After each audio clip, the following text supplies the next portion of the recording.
चलो आज से अपना नया वाला अकाउंटिंग स्टैंडर्ड AS2। ठीक है। अपन ने अभी तक के कौन से एस देखे, ग्रुप वन के अंदर AS16 देखा, AS10 देखा, है ना। आज अपना है AS2। ये एक फंडामेंटल अकाउंटिंग स्टैंडर्ड है जो आपको ट्रीटमेंट बताने वाला है इन्वेंट्री की। इन्वेंट्री मतलब स्टॉक, स्टॉक मतलब क्लोजिंग स्टॉक। ठीक है। क्लोजिंग स्टॉक को किस हिसाब से वैल्यू करने का है वो अपन लोगों को देखने का है। मेरे को एक बात बताओ, इन्वेंट्री यानी स्टॉक यानी अपन लोग जनरली क्लोजिंग स्टॉक का वैल्यूएशन देखते हैं। अपन लोग ओपनिंग स्टॉक का कभी वैल्यूएशन देखते क्या? ओपनिंग स्टॉक का वैल्यूएशन सुना है कभी आप लोगों ने? ओपनिंग स्टॉक का वैल्यूएशन किसी ने सुना नहीं होगा। और ओपनिंग स्टॉक का अपन लोग कभी वैल्यूएशन करते भी नहीं। क्यों? क्योंकि जो ओपनिंग ये बार आ रहा वो पिछले बार ऑलरेडी वैल्यू होके क्लोजिंग स्टॉक रहा होगा। वो क्लोजिंग स्टॉक को सिर्फ अपन लोग कैरी फॉरवर्ड कर, है ना। तो यहाँ पे जो अपन लोग देखने वाले हैं वैल्यूएशन ऑफ इन्वेंट्री, यहाँ पे अपन लोग क्लोजिंग स्टॉक के बारे में डिस्कस कर रहे हैं। समझ में आ रहा है कि we are discussing about the closing stock. अपन लोग क्लोजिंग स्टॉक के बारे में ही डिस्कस करने वाले हैं। क्यों? क्योंकि ओपनिंग स्टॉक का अभी वैल्यूएशन आप लोग ये साल नहीं करते। क्यों? क्योंकि उसका वैल्यूएशन ऑलरेडी पिछले साल हो गए हुआ रहेगा। लेकिन हाँ, पिछले साल के स्टॉक के अंदर कोई अगर डिस्क्रिपेंसी आ गई होगी कि अपन ने अंडर वैल्यू कर लिया या फिर ओवर वैल्यू कर लिया, तो उसको ये बार करेक्ट कर सकते। उसको ये बार करेक्ट कर सकते कैसे? प्रायर पीरियड आइटम करके अपन उसको पीएनएल को डीबीटी क्रेडिट कर सकते हैं। तो ये तो बात हो गई। तो अपन लोग जब अपन लोग बात करते हैं स्टॉक की, तो we are talking about the closing stock. तो यहाँ पे AS2 के अंदर आप लोग क्या देखने वाले हैं? वैल्यूएशन ऑफ क्लोजिंग स्टॉक मतलब वैल्यूएशन ऑफ इन्वेंट्री। इन्वेंट्री को किस हिसाब से वैल्यू करना है वो अपन लोग देखने वाले हैं। क्या क्या मेथड से वैल्यूएशन की वो अपन लोग यहाँ पे देखने वाले हैं। पहली बात अपन लोग देखेंगे कि इन्वेंट्री मतलब क्या। अपन ने जब वाउचिंग के अंदर देखा था, वाउचिंग वेरिफिकेशन, जहां पे अपन लोगों ने इन्वेंट्री का वाउचिंग किया था, जहां पे अपन लोगों ने सीखा भी था कि इन्वेंट्री क्या रहता है। इन्वेंट्री मतलब बेसिकली तीन चीजों के लिए आपके बिजनेस के अंदर उसको आप रखते हैं। एक तो हेल्ड फॉर सेल मतलब ट्रेडिंग, जो लोग व्यक्ति जो ट्रेडिंग करता, वो गुड्स जो ट्रेड करता, उसके गुड्स गुड्स देखो कुछ गुड्स बेचे जाते, कुछ जो गुड्स है वो रह जाते विदाउट सेलिंग के, वो अगले साल अपन लोग सेल करते।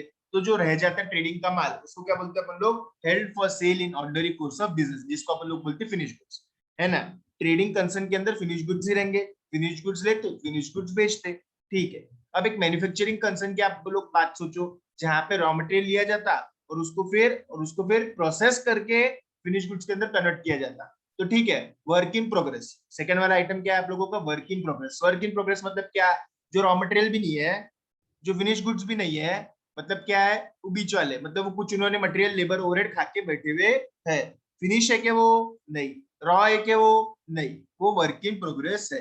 तो मैन्युफैक्चरिंग जो कंसर्न रहते हैं, वो लोग कुछ गुड्स उनके मशीनरी के अंदर पड़े हुए रहते, कुछ गुड्स उनके आधे बने हुए रहते, कुछ गुड्स उनके एकदम नियर नियर फिनिश गुड्स रहते, है ना। कुछ गुड्स थोड़ा बहुत ही रॉ मटेरियल खा के, थोड़ा बहुत आप लोगों का ओवरहेड मटेरियल लेबर खा के कम प्रोसेस हुए रहते, कुछ गुड्स ज्यादा प्रोसेस हुए रहते, कुछ गुड्स मशीन में पड़े हुए रहते, है ना।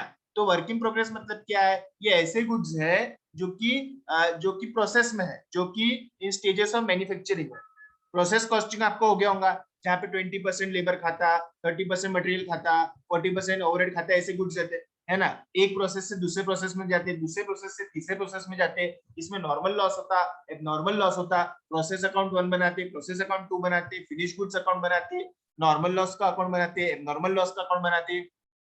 तो बात ऐसी है कि ये जो गुड्स है सेकंड वाले, वो है वर्क इन प्रोग्रेस। पहले वाले देखो कैसा रहता है, अलग अलग कंपनीज के लिए, अलग अलग कंसर्न के लिए अलग अलग इन्वेंट्री रहेंगी। एक ट्रेडिंग कंसर्न है, उसके बाद में उसके गुड्स ही पड़े हुए रहेंगे, है ना, उसके यहाँ पे वर्क इन प्रोग्रेस नहीं रहेगा। एक मैन्युफैक्चरिंग कंसर्न है, वहां पे वर्क इन प्रोग्रेस भी रहेगा, फिनिश गुड्स भी रहेगा, है ना। तो मैन्युफैक्चरिंग कंसर्न में दोनों वर्क इन प्रोग्रेस भी और फिनिश गुड्स भी। ट्रेडिंग कंसर्न में फक्त फिनिश गुड्स। ठीक है। आगे जो अपन रॉ मटेरियल खरीदते उसका भी तो स्टॉक पड़ा रहता है ना। तो पहला क्या हो गया? Finish goods. दूसरा क्या हो गया? Work in progress. तीसरा क्या है? Raw material. हम शेंगदाने से शेंगदाने का तेल बनाते, हम सोयाबीन से सोयाबीन का तेल बनाते। तो सोयाबीन जो पड़ा है, शेंगदाना जो पड़ा है, वो तो पूरा रॉ मटेरियल है। शेंगदाने के पोते पड़े हुए वो एक रॉ मटेरियल जिसको हम कंज्यूम करने वाले प्रोडक्शन के अंदर। तो मतलब क्या हो गया? तीन स्टेजेस हो गई आप लोगों की। तीन स्टेजेस कौन सी हो गई अपन लोगों की? एक तो रॉ मटेरियल, रॉ मटेरियल से फिर वो कन्वर्ट होता WIP के अंदर, WIP से कन्वर्ट होता है फिनिश गुड्स के अंदर। ऐसे अलग अलग स्टेजेस के अंदर आप लोगों की इन्वेंट्री बांटी जाती है। ये तीनों को जब आप मिलाते तो इसका नामकरण आप लोग क्या करते? इन्वेंट्री। इन्वेंट्री का वैल्यूएशन कब होता? इन्वेंट्री का वैल्यूएशन बैलेंस शीट डेट के ऊपर होता है। 31(3) का ये मैं पोजीशन बता रहा हूँ आपको। रॉ मटेरियल भी रहेगा, वर्क इन प्रोग्रेस भी रहेगा, फिनिश गुड्स भी रहेगा। अलग कंसर्न, अलग अलग कंसर्न्स के लिए अलग अलग रह सकता है। जैसे ट्रेडिंग कंसर्न के लिए सिर्फ फिनिश गुड्स रहेगा, मैन्युफैक्चरिंग जो करते हैं उनके लिए रॉ मटेरियल भी रहेगा, डब्ल्यूआईपी भी रहेगा, फिनिश गुड्स भी रहेगा। Getting my point? तो ऐसा है मीनिंग ऑफ इन्वेंटरीज मतलब क्या? Inventories are the asset that are held for sale in ordinary course of business, in the process of production for such sale, and in the form of raw material and supplies to be consumed in the process of production or in rendering of services that are known as the RM. So FG plus WIP plus RM would make up your inventory.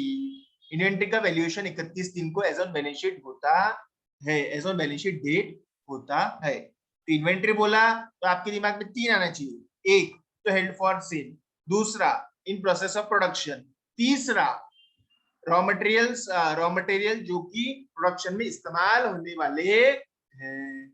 समझ में आ रहा क्या? तो आज से आपको inventory बोले कि 3 चीज याद आ जाना चाहिए, रॉ मटेरियल, WIP और FG। अलग अलग कंसर्न्स के लिए अलग अलग रहने वाला है। एक मैन्युफैक्चरिंग कंसर्न है जहां पे तीनों भी चीज रह सकती है। ट्रेडिंग कंसर्न के अंदर WIP नहीं रहेगा, वहां पे सिर्फ फिनिश गुड्स रहेगा। Finish goods are the goods that are held for sale, मतलब बेचने के लिए रखा है। अब मेजर पॉइंट ऑफ डिफरेंशिएशन क्या आता बताओ तो? अगर मैं पीपी को देखो, अपन लोग इतने दिन से पीपी से रिलेटेड सारे एसेट्स, सारे अकाउंटिंग स्टैंडर्ड पढ़ रहे हैं। AS10 पढ़ा, AS26 पढ़ा, AS16 में उसके बोरिंग कॉस्ट को कैप्लेस करा। पीपी में और इन्वेंट्री में मेजर पॉइंट ऑफ डिफरेंस क्या था बताओ तो? कौन बता पाएंगे? सोच के बोलना। पीपी में और इन्वेंट्री में मेजर पॉइंट ऑफ डिफरेंस क्या था? बोलो, कौन बोलेगा? इतने एस हो गए अपने पीपी के 10, 16, 26। सर रुको श्रीहरि, रुको आप। सर रुको श्रीहरि, आप रुको, दूसरे को बोलने दो। हाँ गीता बोलो तो। गीता। सर पीपीए मतलब फ्यूचर बेनिफिट देने वाला एसेट, बराबर और बराबर। जो डायरेक्ट आर्टिब्यूटर, और जो कि डायरेक्ट आर्टिब्यूटर है, आईटी मतलब आर्टिब्यूटर समथिंग ऐसा कुछ तो भी था ना, डायरेक्टली मतलब जो फ्यूचर इकोनॉमिक बेनिफिट से तो हाँ हाँ ऐसे। वो समझा मैं, फ्यूचर इकोनॉमिक बेनिफिट से। चलो लेकिन एक वर्ड तो चलो ठीक है कि पीपी आपको फ्यूचर में बेनिफिट देने वाले हैं, ठीक है। लेकिन एक बहुत अच्छा पॉइंट है, वो बताओ, मैं कौन बताएगा? नहीं आप ठीक ठीक बोले, लेकिन एकदम जो एग्जैक्ट पॉइंट हो ना, कि एक पीपी, हाँ ऐसा ऐसा है इसका कि उसको अपन ऐसा रखते, उससे आगे जाके कमाते, फिर इन्वेंट्री में तो ऐसा नहीं होता। ये क्या है बताओ तो? हाँ बोलो सर, तो। डायरेक्टली समथिंग कुछ तो भी, वो एकदम से याद नहीं आ रहा। ठीक है, याद करो, मैं आता आपके पास। और कौन बोलेगा? सोमेश, सोमेश बोलो तो। सोमेश, आवाज आ रहा क्या? यस सर, यस बोलो। सर। पीपी में और इन्वेंट्री में मेजर पॉइंट ऑफ डिफरेंस क्या रहता बताओ तो? सर पीपी 1 साल से ज्यादा यूज में आ सकते हैं।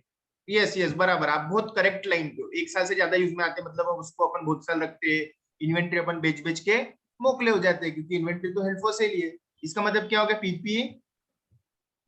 इसका मतलब क्या हो गया बेटा सोमेश? पीपी बोलो, कौन बोलेगा? पीपी अपन लोग काय के लिए रखते हैं? प्रोडक्शन के अंदर काम में पीपी आने के लिए। फिक्स है, हाँ बोलो प्रांजलि। पीपी फिक्स है और इन्वेंट्री करंट। और ठीक है, पीपी फिक्स एसेट है, ये करंट एसेट है। हाँ बोलो श्रीहरि, अब आपको बोलना था ना, बोलो बोलो। सर ये प्रोडक्शन के लिए यूज होती पीपी, और इन्वेंटरी सेल के लिए यूज होते हैं, ये बताना। ठीक है, साक्षी सिसोदिया बोलो तो। पीपी का ये है और इन्वेंट्री का ये पॉइंट है। Sir PP long term asset है और इन्वेंटरी शॉर्ट टर्म एसेट है। PP ordinary course of business में यूज नहीं होता और ये ऑर्डिनरी हाँ PP ordinary course of business में नहीं यूज होता, प्रोडक्शन नहीं, के लिए। सर स्टॉक जो है वो हम ordinary course of business sale के लिए, मतलब बिजनेस के पर्पस के लिए ना, लेना बेचना। मतलब PP you are not using for business, then फिर कौन से पर्पस के लिए इस्तेमाल कर रहे हैं आप पीपी? बट सर वो लॉन्ग टर्म है ना, means PP long term asset है, मतलब वो मतलब सालों आपको साल ऐसा चलता बोलना है क्या कि पीपी को अपन होल्ड करके रखते बिजनेस में इस्तेमाल करने के लिए और इन्वेंट्री को अपन Yes. बेचने के लिए पकड़ते। Yes, sir. हाँ, PP are never held for sale, वो इस्तेमाल करने के लिए, यूज करने के लिए, पैसा कमाने के लिए, फ्यूचर इकोनॉमिक बेनिफिट कमाने के लिए रखे जाते हैं। और इन्वेंट्री तो बेचने के लिए ही बनाया जाता है। समझ में आ रहा है ना? इन्वेंट्री तो बेच के ही तो पैसा कमाएंगे ना, और वो इन्वेंट्री बनाने के लिए पीपी काम में। मतलब देखो, इन्वेंट्री आप बेचने के लिए रखते है ना। कोई भी दुकानदार सामान क्यों रखता है दुकान में, बोलो तो श्रीहरि? दुकानदार सामान क्यों रखते दुकान में, बताओ तो? बेचने के लिए। बराबर है, समझ में आ रहा ना? लेकिन वो दुकान में का सामान बेचने के लिए, वो दुकान भी बेचने के लिए है कि श्रीहरि? नहीं, नहीं, वही तो है ना, क्योंकि दुकान है पीपीई, दुकान है फिक्स्ड एसेट, दुकान है बिल्डिंग। दुकान बेचने के लिए नहीं है, क्योंकि दुकान बिल्डिंग है, और दुकान में का सामान, हर सामान बेचने के लिए। समझ में आ रहा ना? दुकान में घुस के आप ऐसा बोलते क्या, भैया ये दुकान कितने की दी आपने? नहीं, तो धक्के मार के आपको बाहर कर देंगे। समझ में आ रहा है? शायद अगली बार आपको आने भी ना दे। तो बात ऐसी है कि PP are never held for sale, inventory are always held for sale. ये बात ध्यान में हमेशा रखना, पीपी बेचने के लिए नहीं है, इन्वेंट्री बेचने के लिए ही है। समझ में आ रहा? Okay, going ahead. ठीक है, चलो अब आगे बढ़ते हैं। तो इन्वेंट्री मतलब raw material plus WIP plus finish goods. Okay, ठीक है, अब थोड़ा सा और आगे बढ़ते हैं। अच्छा, बड़ा है ऐसे, ये समय लगेगा, आपको धीरे धीरे करें। ठीक है, अब वैल्यूएशन ऑफ इन्वेंट्री की बात करते हैं अपन लोग, बाद में ऑब्जेक्टिव्स, नॉन एप्लीकेबिलिटी वगैरह सब बाद में देखेंगे। पहले क्या होता है इसके अंदर वो अपन लोग देखेंगे, फिर अपन लोग रिकॉग्निशन क्राइटेरिया भी देखते हैं इसके। ठीक है, जनरली जैसे आप लोगों को एक लाइन बहुत अच्छे से याद होगी भी कि inventories are valued at lower of cost और एनआरवी व्हिचएवर इज लेस। समझ में आ रहा क्या है? Should be valued at lower of cost और एनआरवी। ये सेंटेंस के ऊपर पूरा एएस बेस्ड है। AS2 ये नहीं, PP is valued at lower of cost और एनआरवी, ये पूरा एएस इसके ऊपर ही है। समझ में आ रहा है क्या? कॉस्ट मतलब जितने में आपने उसको खरीदे हुआ है, जितने आपका उसका लागत मूल्य है। एनआरवी मतलब क्या? NRV is equal to selling price minus selling expenses. समझ में आ रहा है क्या? NRV is equal to selling price minus selling expenses, इसको बोलते हैं net realisable value. Selling price minus selling expenses, यहाँ पे देखो दिया है NRV is equal to selling price minus estimated cost of completion minus estimated cost necessary to make the cell.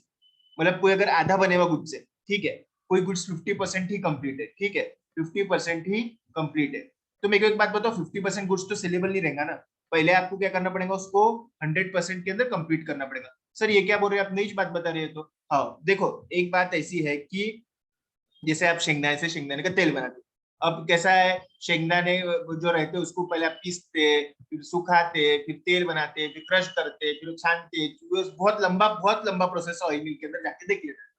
ठीक है, तो बात ऐसे है, वो शेंगदाने का सिर्फ आपका थोड़ा सा सब पीस के यहाँ पे एक मिक्सचर पड़े हुआ है, ठीक है, ये मिक्सचर बोले 50% ही कंप्लीट है, ये ऐसा तेल बेचना बोले तो कोई तो पहली बात लेता ही नहीं, इसको आपको कंप्लीट करना पड़ता है, छानना वरना सब करना पड़ता है, जब जाके आपको ऑयल मिलता प्योरेस्ट फॉर्म में। ठीक है, तो बात ऐसी है, जो 50% जो कंप्लीट है मिक्सचर, उसको तो आप बाजार में बेच सकते कि नहीं, तो काला है, खराब है, कुछ काम का ही नहीं, फेंकने का ही, उसको जब तक के और ज्यादा क्रश करके और ज्यादा प्रोसेस करके ऑयल नहीं निकालते, जब तक के बेच नहीं सकते।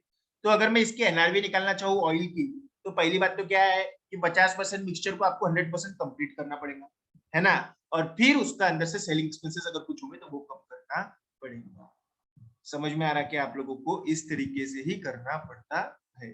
ठीक है, देखते हैं एग्जांपल देखते हैं अपन लोग क्या रहता है एनआरवी का मतलब। एनआरवी का मतलब इतना ध्यान में रखो कि selling price minus selling expenses, ये किसके लिए है, अगर गुड्स पूरा कंप्लीट है, तो गुड्स अगर पूरा कंप्लीट है तो ये वाला पार्ट निकल जाएगा, एस्टिमेटेड कॉस्ट ऑफ कंप्लीशन निकल जाएगा। गुड्स अगर पूरा कंप्लीट है तो selling price minus estimated cost necessary to make the sale, मतलब क्या हो गया, ये लाइन का मतलब क्या है, ये लाइन का मतलब है एसई, सेलिंग एक्सपेंसेस। ठीक है, चलो unsold unit with the agent है, इसके अंदर वही निकाल रहे अपन लोग, 1000 यूनिट, कॉस्ट पर यूनिट है 10 रुपए, तो कॉस्ट टू मिल गया आप लोगों को। Estimated selling price per unit at balance sheet date है 8 रुपए और एजेंट का कमीशन ऑन सेल है 5%। ठीक है, पहली बात आप लोगों को निकालना पड़ेगी कॉस्ट। कॉस्ट कितनी आ गई? 1000 इंटू 10, 10,000। फिर एनआरवी निकालेंगे। एनआरवी के लिए क्या निकालना? पहले निकालना सेलिंग प्राइस। सेलिंग प्राइस कितना है आपका? 8 इंटू 1000, मतलब कितना हो गया? 8000 रुपए। ठीक है, इसमें से सेलिंग एक्सपेंसेस कम करना पड़ेगा। सेलिंग एक्सपेंसेस कितने हैं आप लोगों के? 8000 का 5%, मतलब कितना हो गया आप लोगों का? 400। समझ में आ रहा क्या? तो एनआरवी कितनी हो गई आप लोगों की? 7600। एनआरवी हो गई आप लोगों की 7600। समझे क्या? तो कॉस्ट आ गया 10,000, एनआरवी आ गया आप लोगों की 7600। तो इसका मतलब क्या हो गया कि आपकी इन्वेंट्री किसके ऊपर वैल्यू होगी? लोअर ऑफ कॉस्ट और NRV at the balance sheet date. 10,000 और 7600 में का लोअर कौन सा है? 7600। तो inventory would be valued eight 7600। समझ में आ रहा? ठीक है, प्रॉब्लम को फटाफट पढ़ो, नहीं समझाऊंगा तो कुछ। एकदम सिंपल बेसिक प्रॉब्लम है, फटाफट पढ़ो।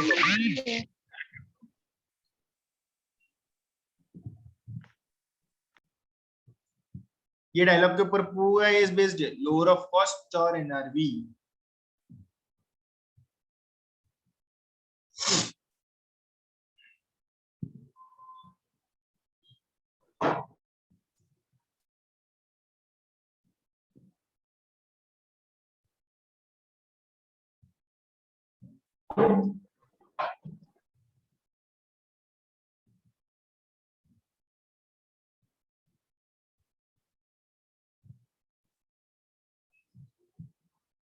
किसी को कोई प्रॉब्लम इसमें एनआरवी निकालने में?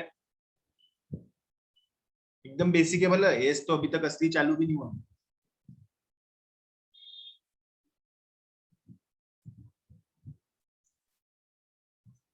किसी को प्रॉब्लम एनआरवी निकालने में? सुशांत,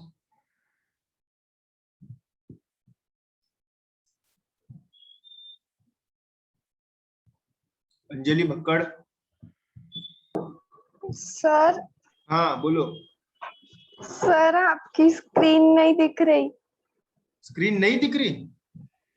मतलब सिर्फ फर्स्ट ही पेज दिख रहा, कुछ भी नहीं दिख रहा। आपको कोई क्वेश्चन नहीं दिख रहा? नहीं नहीं सर। No sir.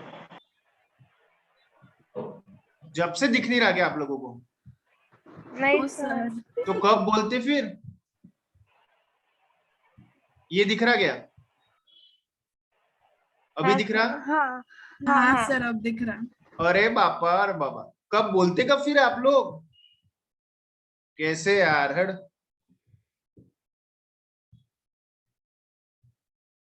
देखो अभी दिख रहा? Yes sir. यस हाँ सर। सर। हाँ देखो फिर अब ये क्वेश्चन देखो। बाप रे बाप, अच्छा हो गया अंजलि जिंदा है। आप सब लोग उसके सहारे जी रहे हैं। वो नहीं बोलती रही तो पूरे लेक्चर में से डम जैसे बैठे रहते थे आप लोग। कैसे होगा आप लोगों का भगवान मालूम है। क्वेश्चन पढ़ो फटाफट। क्वेश्चन नंबर 1 स्क्रीन पे दिख रहा?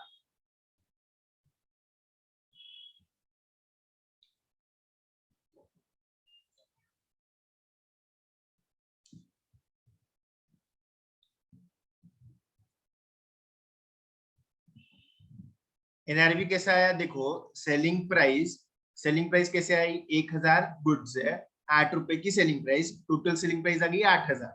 5% का सेलिंग एक्सपेंसेस है 400, बचते 7600। 7600 आपकी एनआरवी है और 10,000 रुपए आपकी कॉस्ट है। Inventory is valued at cost और एनआरवी व्हिचएवर इज लोअर। 10,000 और 7600 में लोअर है 7600, इन्वेंट्री इज वैल्यूड एट 7600। समझ रहा क्या?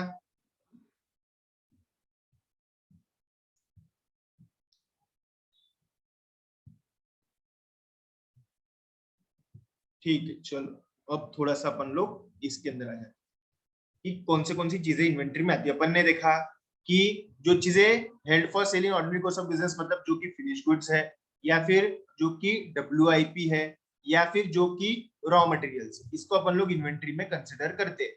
मतलब आपके लिए इन्वेंट्री मतलब क्या, inventory is equal to finish goods plus WIP plus raw material, ये तीनों चीजें मिला के इन्वेंट्री कह जाती है। क्या चीजें इन्वेंट्री में नहीं आती? अब मेरे को एक बात बताओ, जो चीजें पीपी में आती, जैसे कि मेरे यहाँ पे है ना जनरेटर है, ठीक है, जनरेटर क्या हो जाता है मालूम है क्या? मेरे यहाँ पे 4 जनरेटर है। अब ये जो 4 जनरेटर है मैं कब इस्तेमाल करता मालूम है क्या? जब लाइन चल जाती है तो हम जनरेटर इस्तेमाल करते हैं। मतलब एक तरीके का वो stand by equipment. Stand by equipment मतलब क्या, कि ये लाइन गई तो इस्तेमाल में आने वाला, इसके बदले वो इस्तेमाल होता है। लाइन नहीं रही तो जनरेटर इस्तेमाल होता है, जनरेटर बोलो इन्वर्टर।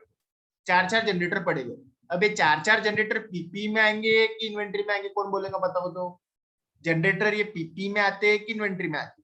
पहली बात सर, ये कैसे आइडेंटिफाई करना हमने, पीपी में आते कि इन्वर्टर में आते हैं, पीपी में आते कि इन्वेंट्री में आते? देखो बेटा, अगर आप कोई चीज बेचने के लिए अपने पास में रखते ना तो उसको अपन लोग इन्वेंट्री बोलते हैं। कोई चीज आप प्रोसेस पे प्रोडक्शन में करते हैं तो उसको अपन लोग इन्वेंट्री बोलते हैं। अब जनरेटर ये जो चीज है अपन बेचने के लिए रखते हैं कि अपने यहाँ पे तुम्हारी दुकान में जनरेटर क्या बेचने के लिए है क्या? नहीं, वो पीपी है, क्योंकि उससे अपने को फ्यूचर इकोनॉमिक बेनिफिट मिलते हैं। सो उससे फ्यूचर इकोनॉमिक बेनिफिट क्या? सर बोले अगर लाइन चलेगी तो जनरेटर लगाना नहीं पड़ता, नो जनरेटर नो दुकान, बिना जनरेटर के दुकान नहीं चल सकती, कंपनी नहीं चल सकती, मैन्युफैक्चरिंग नहीं हो सकता। तो इसका मतलब क्या होगा, जनरेटर जैसे स्टैंड बाय इक्विपमेंट बोलो, सर्विसिंग इक्विपमेंट बोलो, स्पेयर पार्ट्स बोलो, मतलब कुछ ज्यादा चीजें रखी हुई है।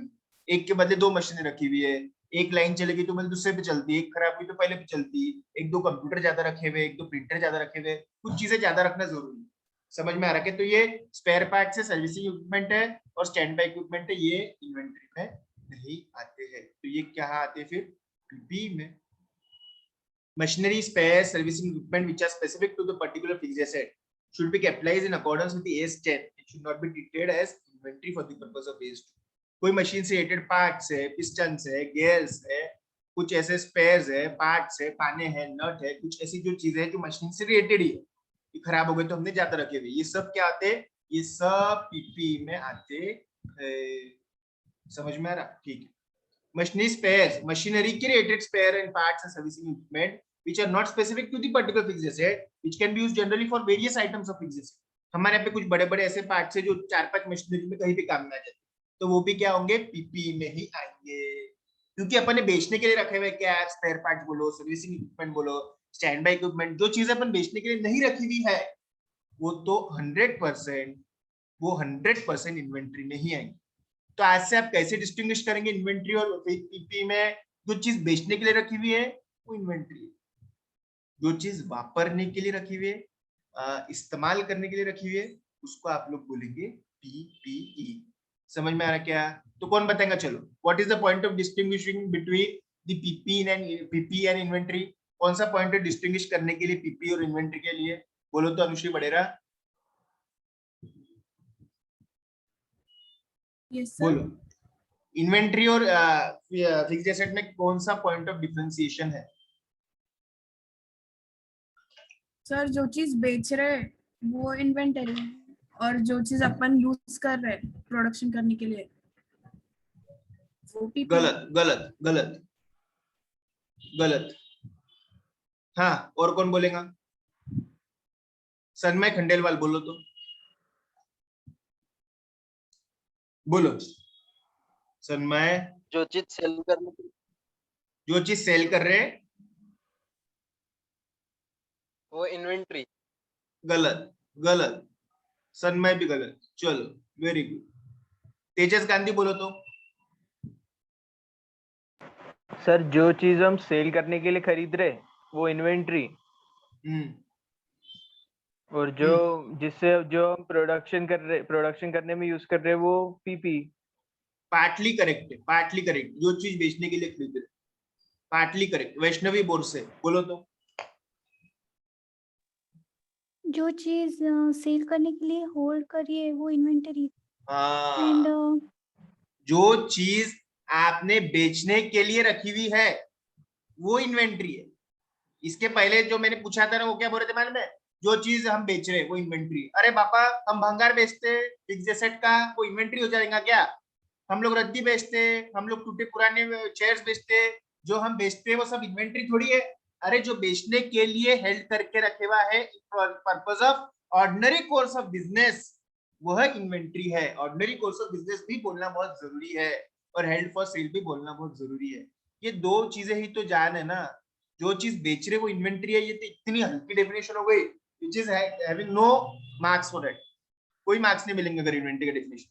जो चीज बेचने के लिए रखी हुई है इन ऑर्डिनरी कोर्स ऑफ बिजनेस या फिर प्रोसेस ऑफ प्रोडक्शन के अंदर जो इस्तेमाल हो रहा या फिर जो रॉ मटेरियल है वह इन्वेंट्री है।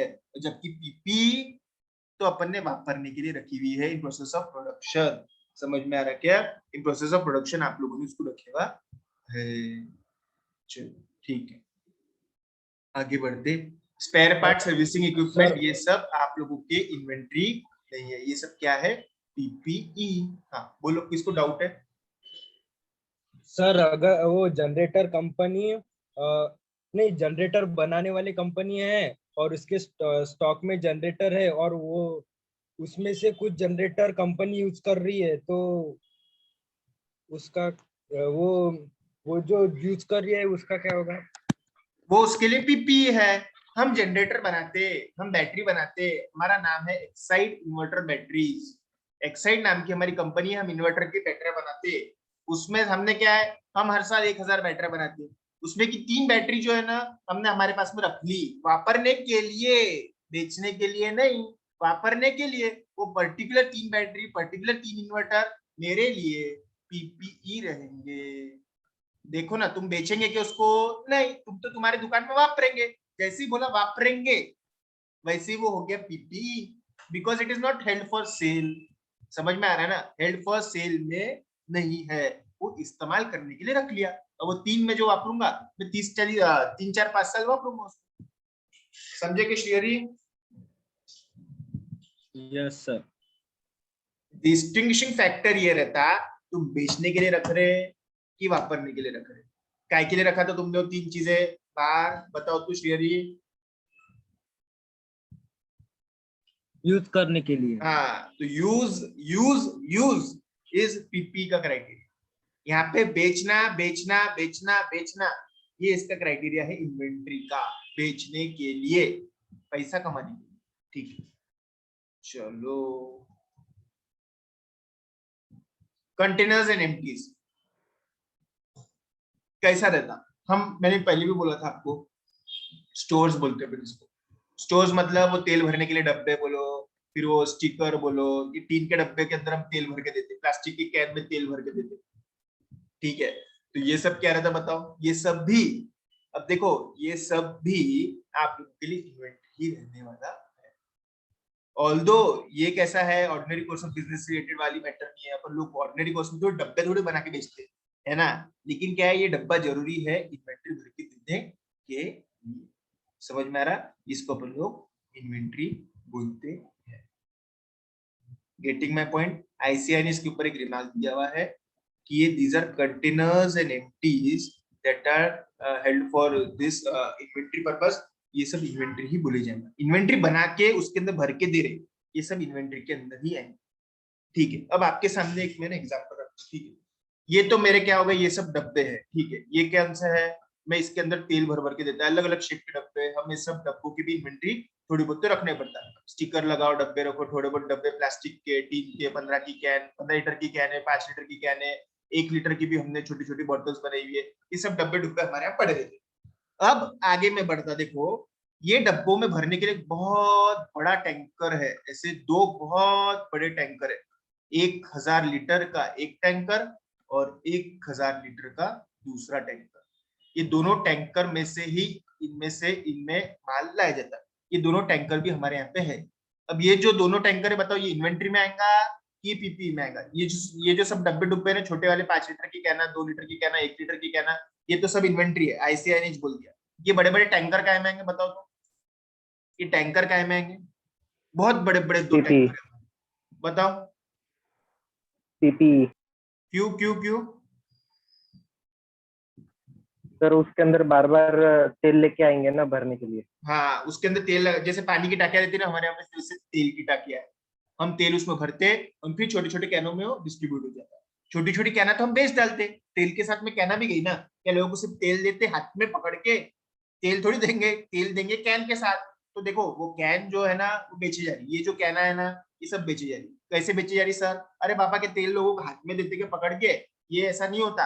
ये चीजें बेचे जा रही, तेल के साथ कैन भी गई, उसका पैसा मैं लगाता भी लोगों को। ये टैंकर थोड़ी बेच रहा मैं, टैंकर से तो पाइपलाइन निकाली मैंने, ये पाइपलाइन में से फिर हम इधर ऐसा माल इनको डिस्ट्रीब्यूट करने के लिए हमने हमारी सहूलियत के लिए रखे हुआ है। तो ये क्या हो गया, ये बेचने के लिए थोड़ी है। तो ये क्या हो गए, पीपीई। समझ में आ रहा क्या? ये हो गए पीपी, बड़े बड़े टैंकर हो गए पीपी। और ये जो कंटेनर है, ये जो containers and empties and stores है, इसको अपन लोग बोलते हैं इन्वेंट्री। ठीक है, किसी को कोई डाउट इसके अंदर? फटाफट ये तीनों लाइन पढ़ो तो।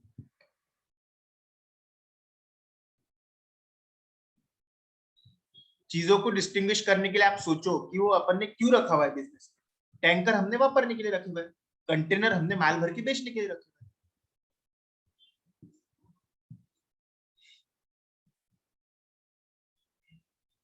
देखो नीचे दिया हुआ भी है, containers and empties having useful life more than 1 year should be regarded as depreciable asset। अब मेरे को एक बात बताओ, यहाँ पे ये भूला हुआ तो है, लेकिन ये लाइन आप लोगों ने ज्यादा ध्यान नहीं देना, क्योंकि ये जो है ना ये टैंकर से रिलेटेड बात कर, ये टैंकर की बात चल रही है, मालूम है? बड़े वाले टैंकर जिसको बेचना नहीं, उनको अपन लोग पीपी बोलते हैं। सर ये AS6 कहाँ से आ गया? पहले अलग अलग AS थे, AS6 डेप्रिसिएशन के लिए, AS10 फिक्स्ड एसेट के लिए। अब ऐसा नहीं बचा, सिर्फ AS10 ही। तो टैंकर आपके लिए क्या हो गए, पीपीई। ऐसे बड़े बड़े कुछ इक्विपमेंट है भरने के लिए, क्योंकि टैंकर अपन बेचते नहीं, इसके लिए वो पीपी। कंटेनर हम माल भर के बेच देते, इसके लिए वो इन्वेंट्री। ठीक है, चलो आगे। अब कॉस्ट कैसे डिटरमाइन होती है इन्वेंट्री की? देखो इन्वेंट्री के ऊपर वैल्यू करते हैं कॉस्ट और एनआर। एनआर भी तो अपन ने देखा, selling price minus selling expense. Cost के अंदर क्या क्या आने वाला है? पहली बात देखो, कॉस्ट के अंदर कैसा रहता है, वो सारी चीजें आएंगी, वो सारी चीजें आने वाली है कॉस्ट के अंदर जो इन्वेंट्री को प्रेजेंट लोकेशन और कंडीशन के ऊपर लाने के लिए जरूरी है। जैसे हम जो शेंगदाने का तेल बनाते, ये शेंगदाना हम कहाँ से लाते मालूम है? ये शेंगदाना हम लाते ट्रक। कहाँ से लाते ट्रक में? ये हम लाते कलकत्ता से। ठीक है, ये हम लाते कलकत्ता से। तो कलकत्ता से अकोला लाने का भाड़ा है ना, वो तो रहेगा ही इन्वेंट्री के प्राइस में। उसने मेरे को 10 रुपए किलो शेंगदाना दिया, तो जितना उसका परचेस प्राइस है वो तो रहने वाला है। उसके अंदर से कुछ टैक्सेस ऐसे है, जैसे रोड के ऊपर जो टैक्स लगा, आने जाने का जो टोल का प्राइस लगा, वो सब टैक्सेस भी रहेगा। मतलब वो सारे टैक्सेस जिसका आपको सेट ऑफ मिलने वाला नहीं है, वो भी सब आप लोग ऐड करेंगे। जो ट्रांसपोर्टेशन का भाड़ा है वो भी सब आप लोग ऐड करेंगे, है ना। तो और भी कोई डायरेक्टली एट्रीब्यूटेबल एक्सपेंडिचर, जैसे हमारे लोगों का उतारने का खर्चा, फिर माल भरने का खर्चा, फिर माल लेके जाने का खर्चा, ये सब चीजें भी आप लोगों को ऐड करना पड़ने वाली है। तो परचेस प्राइस होती है ऐड, फिर फ्रेट होता, ट्रांसपोर्टेशन होता, वो सारे टैक्सेस जिसका आपको सेट ऑफ नहीं मिलने वाला, वो भी सब चीजें इसके अंदर ऐड हो जाती है। Getting my point? ये सब चीजें आप लोगों की ऐड होती है। क्या क्या ऐड नहीं होता, क्या क्या ऐड नहीं होता? जैसे हमने 10 रुपए किलो से तो लिया, लेकिन उसने 1 रुपए किलो को डिस्काउंट दिया, रिबेट दिया, जो भी होगा अपन लोगों को डिस्काउंट मिल रहा है, तो अपन लोगों को कम करेंगे। समझ में आ रहा? कुछ सब्सिडी मिली गवर्नमेंट की, वो अपन लोग कम करेंगे। कुछ टैक्सेस का आपको सेट ऑफ मिलने वाला है, वो अपन लोग करेंगे। ड्यूटी ड्रॉबैक्स मिलने वाला है, मतलब भरी हुई ड्यूटी वापस मिलने वाली। ड्यूटी ड्रॉबैक मतलब एक तरीके का सेट ऑफ, एक तरीके का सेट ऑफ। मतलब आप लोगों ने इंपोर्ट करके कुछ माल लाया होगा, उसके अंदर गवर्नमेंट ने कुछ आपको ड्यूटी के अंदर सेट ऑफ दिया, रिबेट दिया, वापस दिया ड्यूटी, उसको ड्यूटी ड्रॉबैक बोलते हैं। ये सब आप लोगों को कम करना पड़ेगा। मतलब क्या हो गया, वो सारा खर्चा जो इन्वेंट्री को प्रेजेंट लोकेशन और कंडीशन के ऊपर लाने के लिए जरूरी है, वो सब आप लोगों को ऐड करना पड़ता है। अब देखो इन्वेंट्री को प्रेजेंट लोकेशन और कंडीशन के ऊपर लाने के लिए, मतलब जैसे कलकत्ता की इन्वेंट्री को अकोला में लाने के लिए जितना खर्चा लगता होगा अकोला लाने तक, आपकी फैक्ट्री के गेट तक, वो सब आप लोग ऐड करेंगे। एक बार आपके फैक्ट्री के गेट के अंदर आ गई कि फिर वो आपको उसके अंदर कोई भी खर्चा उसके अंदर ऐड करना नहीं है। जैसे कि एक एग्जांपल, कलकत्ता से अकोला में इन्वेंट्री आ गई, ठीक है, 1 लाख रुपए का ट्रांसपोर्टेशन का भाड़ा लगा, हमारी लगी, फ्रेट लगा, ये लगा, वो लगा, ठीक है। वो इन्वेंट्री को मैंने महीना भर स्टोरेज करके रखा, स्टोरेज का खर्चा आया 5 लाख रुपए। अभी 5 लाख रुपए का स्टोरेज का खर्चा इन्वेंट्री के कॉस्ट में ऐड होगा कि बताओ तो स्टोरेज का खर्चा इन्वेंट्री के क्या कॉस्ट में ऐड होगा कि बताओ तो, बोलो। स्टोरेज का खर्चा ऐड होगा क्या? कलकत्ता की इन्वेंट्री अकोला में आ गई, अकोला में अपन ने ला लिया, जो कॉस्ट था वो इन्वेंट्री के अंदर ऐड कर लिया। अकोला में आने के बाद में अपन उसको स्टोर करके रखा 2 महीने, उसका खर्चा आया आप लोगों का 5 लाख। स्टोरेज का कॉस्ट इन्वेंट्री में ऐड करना पड़ेगा क्या? बोलो। नहीं। क्यों?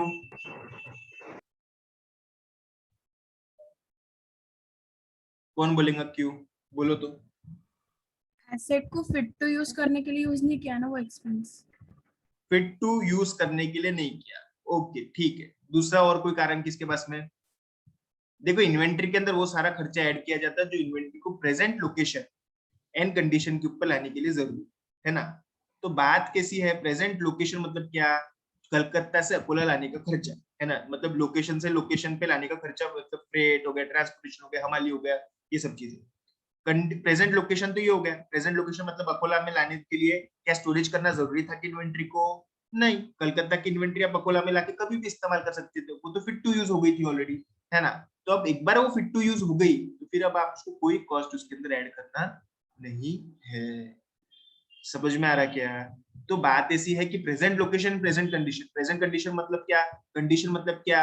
रॉ मटेरियल से फिनिश गुड्स के अंदर कन्वर्ट करने को जो खर्चा लगता है वो भी अपन लोग इन्वेंट्री के अंदर ऐड करते हैं। आपने प्रोसेस कॉस्टिंग में देखा है, रॉ मटेरियल से फिनिश गुड्स को कन्वर्ट करने के लिए क्या क्या खर्चे लगते हैं?